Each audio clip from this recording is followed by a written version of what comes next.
ನನ್ನ ಹೆಸರು ಭಾರತಿ ಮೋಹನ್ ಅಂತ. ನನಗೆ ಒಂದು ವರ್ಷದ ಹಿಂದಿಂದ ತುಂಬ ಕಾಲು ನೋವು ಬಂದಿತ್ತು. ಅಂದರೆ ಕಾಲು ನೋವು ಬಂದು ಸುಮಾರು ಒಂದು 4-5 ವರ್ಷ ಆಗಿತ್ತು. ಬರೀ ಪೇನ್ ಕಿಲ್ಲರ್ ತಗೊಳ್ತಾ ಇದ್ದೆ. ಆಮೇಲೆ 1 ವರ್ಷದಿಂದ ತುಂಬ ಜ್ವರ ಆಯಿತು. ಕಡೆಗೆ ಈಗೊಂದು 5-6 ತಿಂಗಳಿಂದ ನಡೆಯೋಕ್ಕಾಗದಷ್ಟು ನೋಯ್ತಾಯಿತ್ತು ಕಾಲು. ಪೇನ್ ಕಿಲ್ಲರ್ಗೂ ಇದಾಗ್ತಾ ಇರಲಿಲ್ಲ. ಸರಿ ಗೋಡೆ ಹಿಡ್ಕೊಂಡು ನಡೀತಾ ಇದ್ದೆ.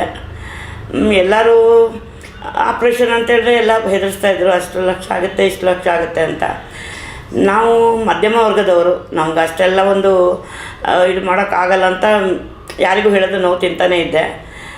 ಕಡೆಗೆ ಒಂದು ದಿವಸ ನಾನು ಸ್ವಲ್ಪ ಸೋಷಲ್ ವರ್ಕರ್, ನಾನು ಭಜನೆಗೆ ಇದಕ್ಕೆಲ್ಲ ಹೋಗ್ತಾಯಿದ್ದೆ. ಒಂದು 2 ವಾರ ಹೋಗಲಿಲ್ಲ. ಯಾಕೆ ಬರಲಿಲ್ಲ ಅಂತ ನನಗೆ ತುಂಬ ಕ್ಲೋಸ್ ಇದ್ದವ್ರು ಕೇಳಿದರು. ಅದಕ್ಕೆ ನಾನು ಹೇಳಿದೆ, ಇಲ್ಲ ನಮ್ಮ ಮನೆಗೆಲ್ಲ ಮಕ್ಕಳು ಬಂದಿದ್ದರು, ಅದಕ್ಕೆ ಬರೋಕ್ಕಾಗಿಲ್ಲ ಅಂತ. ಇಲ್ಲ, ನೀವು ಸುಳ್ಳು ಹೇಳ್ತಾ ಇದ್ದೀರಾ, ನೀವು ಭಜನೆಗೆ ಹಾಗೆಲ್ಲ ಹೇಳೋರೆಲ್ಲ, ನೀವು ಏನಾಯಿತು ಹೇಳಿ ಅಂತ. ಆವಾಗ ಹೇಳಿದೆ, ಇಲ್ಲ ನನಗೆ ನಡೆಯೋಕ್ಕಾಗ್ತಾಯಿಲ್ಲ, ತುಂಬ ಕಾಲು ನೋಯ್ತಾಯಿದೆ, ಗೋಡೆ ಇಟ್ಕೊಂಡು ನಡೀತಾ ಇದ್ದೀನಿ, ಆಗ್ತಾಯಿಲ್ಲ ನನಗೆ ಅಂತ.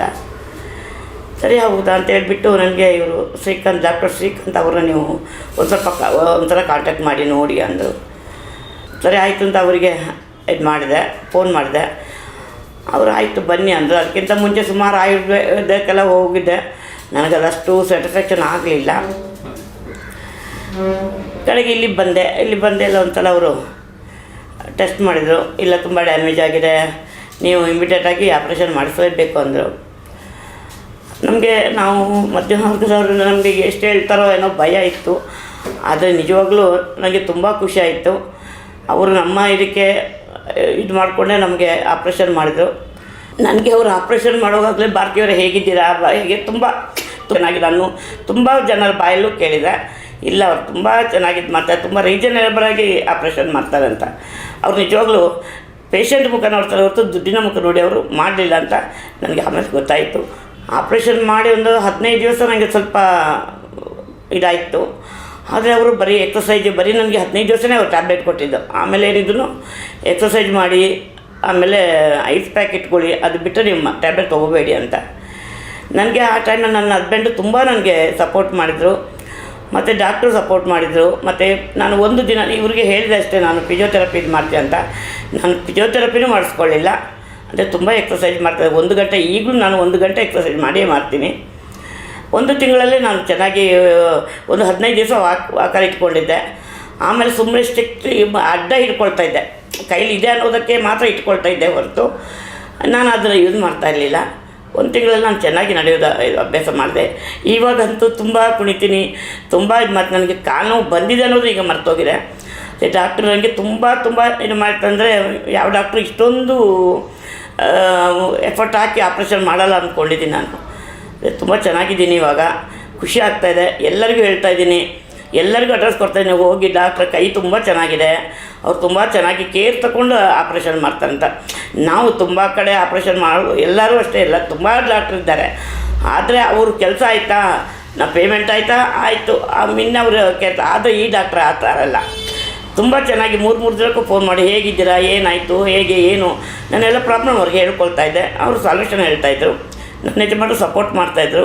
ಈಗ ತುಂಬ ಚೆನ್ನಾಗಿದ್ದೀನಿ, ತುಂಬ ಖುಷಿ ಆಗ್ತದೆ. ಕಾಲು ಬಂದಿತ್ತ ಅನ್ನುವಷ್ಟು ಇದಾಗ್ತಾಯಿದೆ ನನಗೆ.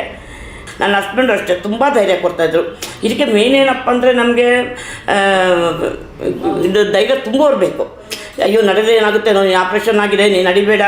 ನನಗೆ ನಿಜವಾಗ್ಲೂ ಎಲ್ಲನೂ ನಾನು ಏನು ತಿಳ್ಕೊಂಡಿದ್ದೆ ಅಂದರೆ, ಆಪ್ರೇಷನ್ ಆದಮೇಲೆ ಕೆಳಗೆ ಕೂತ್ಕೊಳ್ಳೋಂಗಿಲ್ಲ ಅಂತ ಯೋಚನೆ ಮಾಡ್ತಾಯಿದ್ದೆ.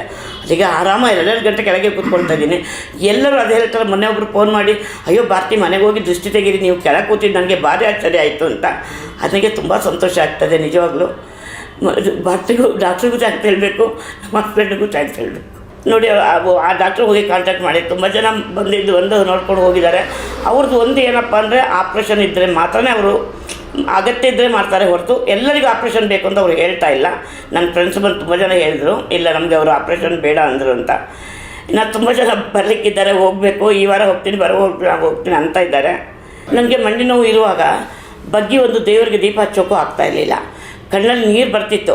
ಸ್ಟೂಲ್ ಇಟ್ಕೊಂಡು ದೇವ್ರಿಗೆ ದೀಪ ಹಚ್ತಾಯಿದ್ದೆ. ಆಯಿತು, ನನ್ನ ಕತೆ ಮುಗಿದೋಯ್ತು, ಇನ್ನೇನು ಎಲ್ಲೂ ಹೊರಗೆ ಹೋಗೋಂಗಿಲ್ಲ.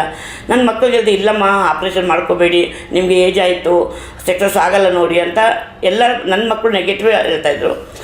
ಆದರೆ ನನಗೊಂಥರ ಭಯ ಆಗ್ತಿತ್ತು. ನಾನು ಹೇಳಿದೆ, ನೋಡು ಇಷ್ಟು ದಿವಸ ನೋವೇ ತಿಂತಾಯಿದ್ದೀನಪ್ಪ, ಆಪ್ರೇಷನ್ ಮಾಡಿದ್ಮೇಲೂ ಸಕ್ಸಸ್ ಆಗಲಿಲ್ಲ ಅಂದರೆ ನನ್ನ ಹಣೆ ಬರ ಅಂತೀನಿ ಅಂತ ಹೇಳ್ಕೊಂಡು ನಾನು ಆಪ್ರೇಷನ್ ಮಾಡಿಕೊಂಡೆ. ಚೆನ್ನಾಗಿದ್ದೀನಿ. ಇವಾಗ ಪ್ರತಿಯೊಂದೂ ಎಷ್ಟು ಹೊತ್ತು ಬೇಕಾದ್ರೂ ಬಗ್ಗುತ್ತೀನಿ, ತುಂಬ ಎಕ್ಸಸೈಜ್ ಮಾಡ್ತೀನಿ, ಮತ್ತು ಸ್ಟೆಪ್ ಆಚೆ ಈಚೆ ಹಾಕೋದು ಮಾಡೋದು ಎಲ್ಲ ಮಾಡ್ತಾಯಿದ್ದೀನಿ. ನಾನು ಸೋಷಿಯಲ್ ವರ್ಕರ್ ಆ್ಯಕ್ಚುಲಿ. ನಾವು ಕೋಟೇಶ್ವರ ಮೈತ್ರಿ ಅನ್ನೋದ್ರಲ್ಲಿ ಖಜಾಂಚಿ ಆಗಿದ್ದೀನಿ. ನಾವು ಕೃಷ್ಣವಾದಲ್ಲಿ ಭಜನೆ ಮಂಡಳಿದೆ. ಪ್ರತಿ ಏಕಾದಶಿ ಪ್ರತಿ ಶನಿವಾರ ಭಜನೆಗೆ ಹೋಗ್ತಿದ್ದೀನಿ. 25 ವರ್ಷದಿಂದ ಈ ಆ್ಯಕ್ಟಿವಿಟೀಸ್ ಎಲ್ಲ ಇದೆ. ಈಗ ತುಂಬ ಚೆನ್ನಾಗಿ ಇದು ಮಾಡ್ತೀವಿ. ಲಾಸ್ಟ್ ವೀಕ್ ಗುಬ್ಬಿ ರೆಸಾರ್ಟ್ ಅಂತ ಹೋಗಿದ್ವಿ. ಅಲ್ಲೆಲ್ಲ ತುಂಬ ಕುಡಿದ್ವಿ, ತುಂಬ ಎಂಜಾಯ್ ಮಾಡಿದ್ವಿ. ನಾನು ಮುಂಚೆಗಿಂತ ಈಗ ತುಂಬ ಚೆನ್ನಾಗಿದ್ದೀನಿ. ನಿಜವಾಗ್ಲೂ ನನಗೆ ಕಾಲು ನೋವು ಬಂದಿತ್ತ ಅನ್ನುವಷ್ಟು ಇದರಲ್ಲಿ ಇದೆ. ಇವಾಗ ನನಗೊಂದು ಚೂರು ಕಾಲು ನೋವಿಲ್ಲ ಇವಾಗ. ಅಂದರೆ ಆಪ್ರೇಷನ್ ಮಾಡಿದ್ಮೇಲೆ ಇಷ್ಟು ಚೆನ್ನಾಗಿ ಆಗ್ತಂತ ನಾನು ನಿಜವಾಗ್ಲೂ ನಾನು ಗೆಸ್ಸೇ ಮಾಡಿರಲಿಲ್ಲ. ಅದು ಒಂಥರ ಪುನರ್ಜನ್ಮ ಬಂದಾಗ ಆಗೋಗಿದೆ ನನಗೆ ಈಗ.